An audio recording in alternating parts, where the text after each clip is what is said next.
चुनाव की प्रक्रिया शुरू होने के बाद मेरा मुजफ्फरपुर में ये पहली बार आना हो रहा है।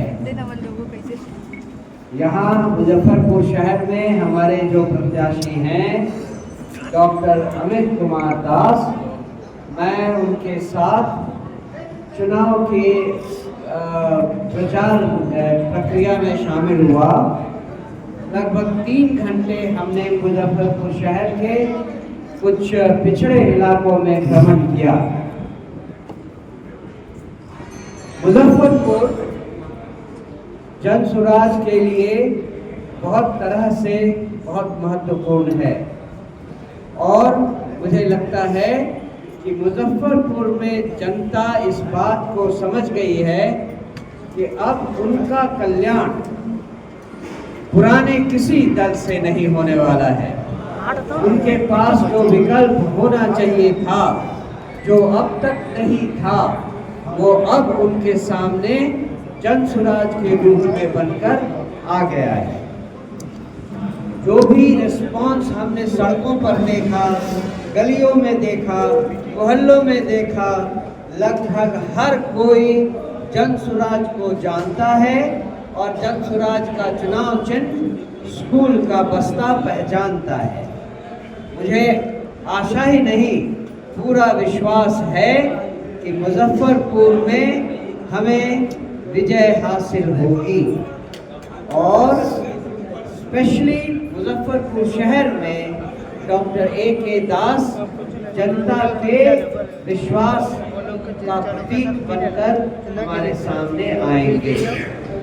बहुत बहुत धन्यवाद आप सबका यहाँ आने के लिए। मैं आपके सवालों का जवाब देने के लिए तैयार हूँ।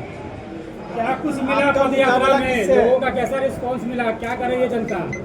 मैंने तो आपको इसका इस प्रश्न का जवाब पहले ही दे दिया है।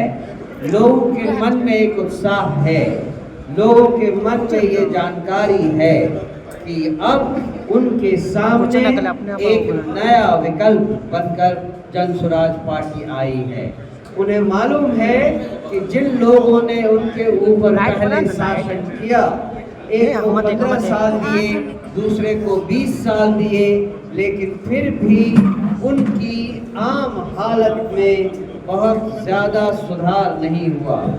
शहर की हालत बद से बदतर होती जा रही है। ट्रैफिक का कंजेशन देखें, आप सब इस बात से वाकिफ हैं कि कितनी बुरी हालत में मुजफ्फरपुर गुजर रहा है। गंदगी एक अलग परेशानी है। अभी मैं आपके उस रास्ते से गुजर कर आया हूँ जहाँ सुना सालों साल में हर रोज पूरा का पूरा रोड पानी से घिरा रहता है, कीचड़ बना रहता है। ऐसा क्यों है? ऐसा क्या है कि सरकार इतनी छोटी सी समस्या का समाधान नहीं निकाल पाती? क्या यह अकर्मण्यता नहीं है? क्या यह भ्रष्टाचार की चरम सीमा नहीं है? सब जगह नियम बने हुए हैं, कानून की किताबों में लिखा है कि नगर पालिका को क्या करना है, किस अफसर का क्या अधिकार और क्या कर्तव्य है, लेकिन वो सारी चीज़ें केवल किताबों और कॉपियों में रह जाती हैं, रजिस्टर में छुपी रह जाती हैं। ज़मीन पर आपके और हमारे सामने जो जिंदगी आती है वो इतनी खराब है कि बहुत सारे लोगों को इसकी तुलना नरक से भी करनी पड़ती है। अभी हम बांध के कुछ एरिया में रहकर आए हैं जहां पर बाढ़ के समय लोगों के घरों में पानी घुस जाता है और ये एक साल नहीं, साल दर साल पिछले पता नहीं 15 या 20 सालों से होता आ रहा है। ये कौन सी सरकार है जो 15 साल में अपने लोगों की ये ऐसी छोटी समस्या का समाधान नहीं निकाल पाती? लोग अब समझ गए किसी और वादे में, किसी और धोखे में अब उनको बरगलाया नहीं जा सकता।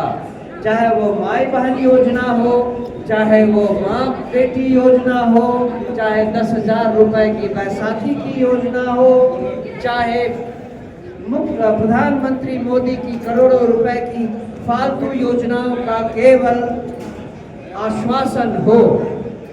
मुजफ्फरपुर की जनता इस बार एक बदलाव चाहती है और वो बदलाव जन सुराज के रूप में आपके सामने आने वाला है।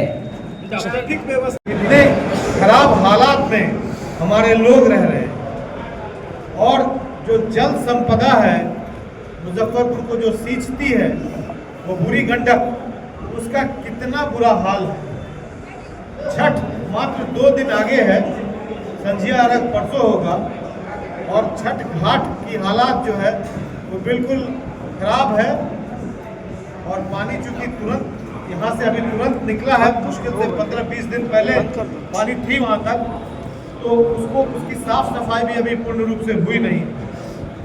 तो आदरणीय मनोज भारती जी ने कहा कि इस नदी को मुजफ्फरपुर के लिए सम्मान का निर्माण किया जा सकता है। इस नदी से गाद हटाकर इसकी चौड़ाई को थोड़ा बेहतर करके दोनों तरफ तटबंध बनाकर और एक बढ़िया रिवर फ्रंट बनाकर यहाँ के टूरिज्म इंडस्ट्री को भी बढ़ाया जा सकता है। तो आप देखिए कि पिछले 35-40 सालों से इसी नदी के ऊपर एक पुल जो जीवन रेखा जैसी बनी हुई है, चूंकि एकमात्र मेडिकल कॉलेज स्वास्थ्य सेवा जो उधर है, तो एकमात्र पुल वहाँ है और उस पुल पर एक दूसरा पुल पिछले 8 सालों से बन रहा है, उस पर अभी तक आवागमन शुरू नहीं हुई है। तो पुल का निर्माण हमारे लिए एक संघर्ष का विषय बना हुआ है। साथ साथ उस जल संपदा का जो मुजफ्फरपुर के लिए एक वरदान साबित हो सकता है, उस नदी का जो एक टूरिज्म का हॉटस्पॉट बन सकता है, उसके लिए आज तक किसी ने आवाज नहीं उठाई। और आदरणीय मनोज भारती जी से निकल कर आती है, जमीन के भीतर से जो आवाज है, लोगों की जो अकुलाहट है, लोगों की जो बेचैनी है, उस बेचैनी का आवाज जन सुराज है, उस समस्याओं का समाधान जन सुराज है। आज जन सुराज की पूरी टीम यहाँ बैठी है और आप लोग इस टीम को विजयी होते अगले 15 दिनों में देखेंगे।